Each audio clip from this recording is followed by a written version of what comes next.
In order to get the best possible footage from our camera, we need to switch from automatic to manual mode.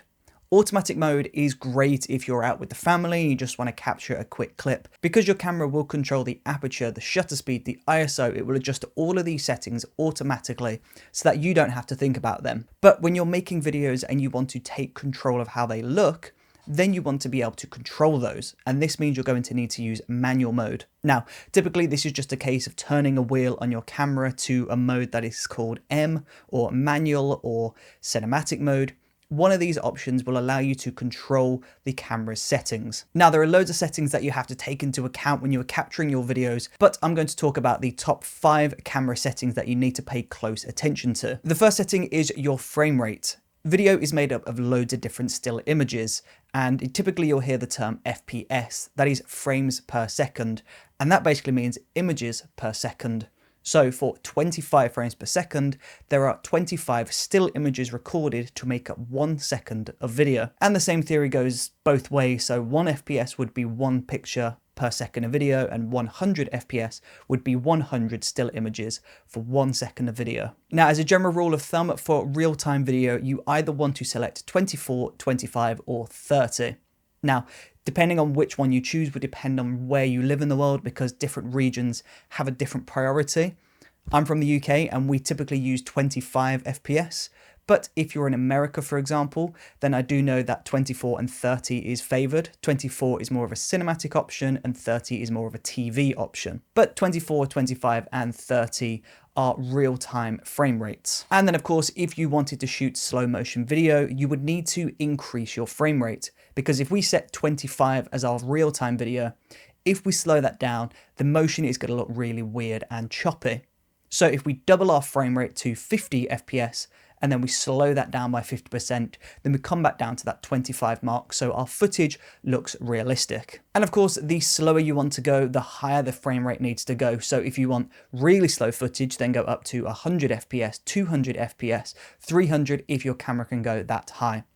But honestly, if you just want a basic slow motion, then there's no real need to go above 50 or 60, because this is half speed. But to sum this up, if you want to shoot real-time video, select 24, 25 or 30. And then if you want to shoot slow motion, double that to get 50 or 60. Now that you've set the frame rate to real-time video, so 25, we need to move on to the shutter speed. And the shutter speed is referring to the shutter in your camera. Essentially, this is a door that is opening and closing to let light into the camera sensor. And this is really quick, so 1/50 is 1/50th of a second. 1/100 is 100th of a second, so it's opening and closing really quick. But basically, the lower the number, the longer the shutter is open for, the more light comes into the camera sensor, which results in a brighter video, but it also does increase the motion blur in the frame. So if you look at this clip filmed at 1/25, you'll see it's bright, but there is also this weird motion. That is because there is a lot of motion blur. Now, when we go the other way and we go up to 1/200, the shot is instantly darker, and that is because the shutter is open for a much shorter amount of time, so less light can come in. But you'll notice there is a lot less motion blur. The footage looks a lot sharper all of a sudden, but you would probably argue that it looks a little bit too crisp. There is not enough motion blur. It doesn't look natural. So as a general rule of thumb, you always want to try and keep your shutter double your frame rate. So because we've set our frame rate to 25 frames per second, we'll double that to get 1/50 on the shutter, and this will result in natural looking footage. If you go up too high and you go to 1/100 with your frame rate set to 25, it's just going to look a bit weird. The motion isn't going to look realistic.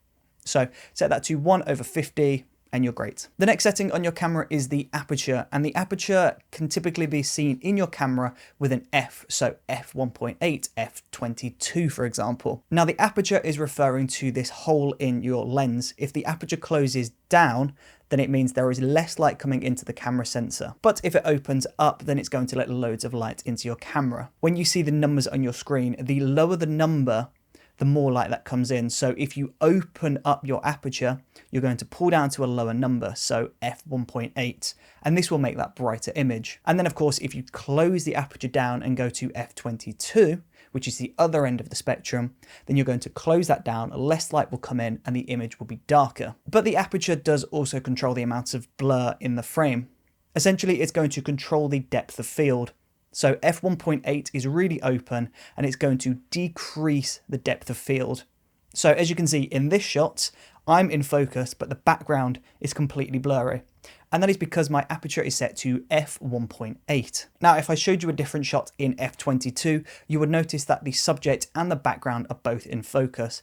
And this is because that distance between the camera lens and the background, there is more in focus. So the aperture is going to control the brightness in the shot, but it's also controlling the size of that depth of field. So f1.8 means there's only a small amount of the frame in focus. If I put my hand up here, you'll notice my hand looks a little bit blurry and the background also looks blurry. And this is because there is probably only about this much room that is in focus. So I'm in focus, but everything behind me and in front of me falls out of focus. Now, there's no set rule for where you want your aperture to be. You can use this as a way to control the amount of light coming into camera, but people typically do refer to the cinematic look as having that blurry background. So if you're looking for cinematic footage, then just simply pulling your aperture down to the smallest number that your lens can go, whether that's f1.8, f2, f3, f4, take that down to the smallest number possible, and that will give you that blurry background. Next up, we have ISO. ISO isn't going to let light into the camera. It's not going to expose your image correctly. ISO is essentially just a digital brightening tool. It's a bit like taking your footage, putting it into an editing program and just increasing the brightness.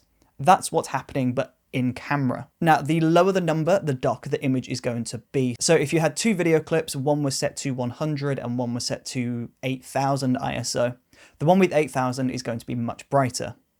But you'll notice if you film in a dark room and you increase the ISO all the way up to the highest number it can go, you'll notice you see this pattern on screen.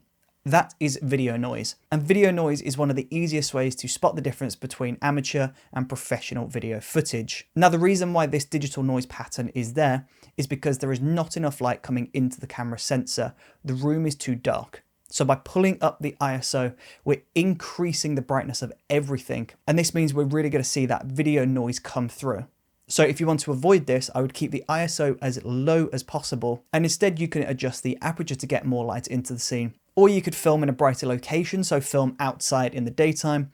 Or if you do want to film in a location like this, then just bring in lights to bring up the exposure of the entire location. Filming in a dark location with a high ISO is just going to give you amateur footage. So keep your ISO as low as possible. Of course, as well, you want to check to see if your camera has a native ISO. This is going to be the cleanest ISO number, because sometimes if you take your ISO too low, you're actually going to end up with really messy footage as well. So check to see if your camera has a native ISO and try to keep your ISO as close to that ISO number as possible. So if your camera has a native ISO of 640, then make sure you keep your ISO around that 640 mark. And then last up, we're going to talk about white balance. White balance is essentially referring to the color of the light within the scene. If you were filming outside, the light would be quite cool. But if you were filming inside using orange light bulbs, this would be seen as a warmer light. And you have this scale of lights. So on one end of the scale, you've got really warm light, and this is going to be candle light, tungsten light bulbs. It's going to be that really orange light. Then if you go all the other way, you've got fluorescent lights, you've got white softbox light, you've got the natural light, which is quite a cool light as well. And essentially what you want to do when you're filming in a location, you want to match the white balance in camera to the color of the light within the scene. So if the room feels warm, then you want to use a warmer setting, so set to 3200 for example. Or if your camera doesn't give you the option to pick the Kelvin number, so the K number, you can alternatively select one of their presets. So you could select warm interior, or you could select daylight or fluorescent. If they've got these terms instead of Kelvins, then just use those. But essentially you're trying to make your whites look white. So a quick way to do this, you just want to go ahead and grab a piece of white paper or white card, place that in your scene and have a look through your camera. If the pad looks too blue, then unfortunately you've gone too low, so you need to increase the number. But if this pad looks too warm, it looks a bit too orange, then you just want to pull it back down the other way.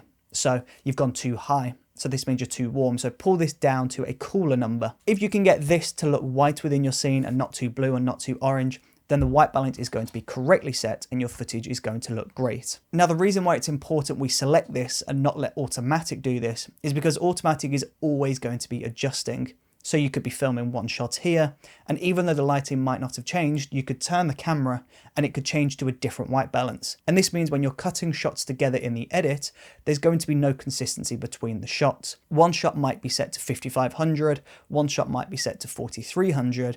There's no consistency there, and now you're going to have to go and color match all the shots before you go ahead and color grade them. So it's just a pain. So set your white balance in every single location and make sure you're in manual mode for that. Now, of course, there are many other camera settings that you need to pay close attention to, but just paying close attention to these 5 are really going to make the difference. All of the other stuff is a bit technical and you don't have to worry about that for now. Just focus on your frame rate, shutter speed, aperture, ISO, and white balance. And once you've mastered all of those, then you're going to have a much better time filming your videos because you'll finally be able to take control of the look of your video. Now, the learning doesn't just stop here. It's no good just watching this episode. You want to get your camera and go and film, go and practice these settings, see what a higher shutter speed looks like versus a lower shutter speed through your camera. Have a look at different frame rates, see how the footage compares. Practice some slow motion footage, maybe increase or decrease the aperture, find out what your native ISO is in your camera and experiment with some high ISO filming versus closer to that native ISO. Essentially, you want to practice and practice. It's the only way you're going to learn. You've got the information now and you can keep going back on this, but you really do need to keep practicing if you want to improve.